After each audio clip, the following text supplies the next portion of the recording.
اعوذ باللہ من الشیطان الرجیم بسم اللہ الرحمن الرحیم. لاکھوں کروڑوں درود و سلام محمد علی محمد اور ان کی ذات پر. میں ہوں ثاقب قریشی. آپ میرا پروگرام دیکھ رہے ہیں عوام کی بات اور ہمارا چینل دیکھ رہے ہیں ABC نیوز پاکستان. آج میرے ساتھ اسٹوڈیو میں موجود ہیں جو کہ کسی تعارف کے محتاج نہیں، سابقہ صدر ایئرپورٹ ہاؤسنگ سوسائٹی اور ابھی الفتح گروپ کے جنرل سیکرٹری جو کہ امیدوار ہے الفتح گروپ سے جنرل سیکرٹری کے رانا عبید علی خان صاحب. رانا صاحب آپ کے بے حد مشکور ہوں، آپ نے خصوصی ٹائم دیا. ممبران سوسائٹی جیسا کہ آپ کو علم ہے کہ 8 جنوری بروز اتوار ایئرپورٹ ہاؤسنگ سوسائٹی راولپنڈی میں الیکشن ہو رہے ہیں. اسی حوالے سے ایک تو جو الفتح گروپ کا منشور ہے اس حوالے سے بھی بات کریں گے، جو سوسائٹی کے مسائل ہیں اس پر بھی بات کریں گے. اسی حوالے سے میرے ساتھ گفتگو میں موجود ہوں گے جناب رانا عبید علی خان صاحب. رانا صاحب بہت شکریہ، آپ کو مشکور ہوں، آپ نے ٹائم دیا. رانا صاحب سب سے پہلے سر تھوڑا سا بیک میں جاتے ہیں. رانا صاحب ایک تو یہ بتا دیں کہ پچھلی دفعہ آپ صدر کے امیدوار تھے جب الیکشن نامنیٹ ہو رہے تھے، ابھی آپ جنرل سیکرٹری کے امیدوار ہیں اور پھر آپ 2018 کا الیکشن آپ جو ہے وہ نہیں لڑے. اس کے پیچھے کیا وجہ تھی؟ بسم اللہ الرحمن الرحیم. پہلے تو جناب شکریہ آپ کا، آپ کی ٹیم کا، ABC نیوز کا.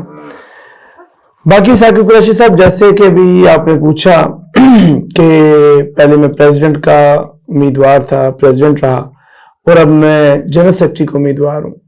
تو میں تھوڑا سا آپ کو بتا دوں کہ میں نے، کیونکہ میرا ویری فرسٹ ایکسپیرینس تھا ایئرپورٹ ہاؤسنگ سوسائٹی کا 2015 سے 2018 جو تقریباً 2.5 سال کی مدت کا تھا، مگر میں نے یہ چیز دیکھی اور سیکھی اور سمجھی کہ ہمارے بائی لاز میں جو اختیارات ہیں وہ جنرل سیکرٹری کے ہیں. تو میں نے سوچا کہ اگر میں نے سوسائٹی کو ڈیلیور کرنا ہے تو میں اس سیٹ کے لیے آؤں، اس سیٹ کا اپنے آپ کو سلیکٹ کروں جو بائی لاز سے جو خود مختار ہو، جس کے اختیارات ہوں. تو لہٰذا اس لیے میں نے یہ سوچا اور میں نے یہ سیٹ جو ہے سلیکٹ کی جنرل سیکرٹری کی. جناب رانا صاحب آپ سوسائٹی کے الیکشن میں ہمیشہ حصہ لیتے ہیں، باقی جس طرح پاکستانی پولیٹکس ہے آپ اس میں اپنا رول کیوں نہیں کردار ادا کریں؟ سوسائٹی میں ایسی کیا چیز ہے آپ سوسائٹی کو ہمیشہ الیکشن سوسائٹی میں لڑنے کی کوشش کرتے ہیں؟ دیکھیں جی، انسان کی لائف میں کچھ ٹارگٹس ہوتے ہیں اور میں سمجھتا ہوں کہ انسان کو بالکل پہلے اپنے ٹارگٹ کو اچیو کرنا چاہیے. ابھی میری سوچ ایئرپورٹ ہاؤسنگ سوسائٹی تک کی ہی ہے. میں نے اپنا یہ ٹارگٹ اچیو کرنا ہے. میں نے چاہتا ہوں کہ میں یہ 2023 جو آ رہا ہے اسٹارٹ ہو چکا ہے، اس میں اپنی سوسائٹی کو اتنا ایک بہتر کر سکوں کہ کل جب میں آگے کسی بھی لیول پر جاؤں، خواہ وہ MNA شپ ہو، MP شپ ہو، کسی بھی لیول پر جاؤں، تو میں جو اپنا گھر ہے، اپنا علاقہ ہے، اپنی جگہ ہے، اس کو میں اپنا ایک سٹرونگ قلعہ بنا سکوں سیاسی طور پر. اس وجہ سے میری یہ بھی سوچ اور میرا مائنڈ جو ہے وہ اپنی ایئرپورٹ ہاؤسنگ سوسائٹی تک ہی محدود ہے. رانا صاحب آپ خود سیکٹر 4 میں رہتے ہیں، حالانکہ جو زیادہ تر پریزیڈنٹ جنرل سیکرٹری وغیرہ جو بھی MC بنے تھے ان کو کوشش ہوتی ہے 1 2 3 میں رہے، کیونکہ ہمیشہ جو بھی MC آئی ہے اس نے سیکٹر 4 کے ساتھ جو سلوک کیا ہے وہ ستیلی ماں والا جیسے کیا ہے یا ستیلے بچوں والا جیسے کیا. تو آپ خود سیکٹر 4 میں آپ کی رہنے کی کیا وجہ ہے؟ اس کے پیچھے کیا منطق ہے؟ دیکھیں جی، بات یہ ہے کہ منطق تو کچھ نہیں، جتنی پسلی اتنا ہی بندہ کام کرتا ہے. گزارش ایسے کہ میں سیکٹر 4 کا ممبر ہوں اور میں سمجھتا ہوں کہ میں نے سوسائٹی میں رہنا ہے، لوگوں میں رہنا ہے، ان کی تکلیف کو سمجھنا ہے، تو پہلے میں خود اس تکلیف سے گزروں. تو sector 4 VIP extension, VIP affiliation, یہ ایسے نام ہے VIP. تو ہم نام تو VIP لے رہے ہیں لیکن جو لوگ رہ رہے ہیں تو ان سے پوچھیں وہ کتنے ایک VIP ایریا میں رہ رہے ہیں. تو لہٰذا میں جس جگہ پہ رہ رہا ہوں تو میں سمجھ سکتا ہوں جو جس تکلیف سے میں گزر رہا ہوں، میرے بچے گزر رہے ہیں، میری فیملی گزر رہی ہے، تو جو میں بہتر ڈلیور کر سکتا ہوں، بہتر کر سکتا ہوں، تو وہ کوئی اور نہیں کر سکتا. اس لیے میرا تو نعرہ بھی یہی ہے کہ سیکٹر 4 کے بندے کو آگے آنا چاہیے تاکہ وہ سیکٹر 4 کو 1 2 3 کے لیول پہ لے کے آ سکے اور 1 2 3 کو مزید مثالی کر سکے، مزید بہتر کر سکے. رانا صاحب جو سوسائٹی کے ممبران ہیں ان کو اپنے مسائل سے غرض ہے، ان کو اس چیز سے غرض نہیں ہے کہ رانا عبید آئے یا کرنل بنگئی صاحب آئے. ان کا مطلب یہ ہے کہ جو ان کے مسائل کو بخوبی واقف ہو، بخوبی جانتا ہو. جس طرح سوسائٹی کے مین مسائل ہیں، پانی نہیں ہے، گیس کے مسائل ہیں، جس طرح یہ VIP کا ذکر ہو رہا ہے سیکٹر 4 کا، یہاں پہ ٹرانسفارمر کی کمی ہے،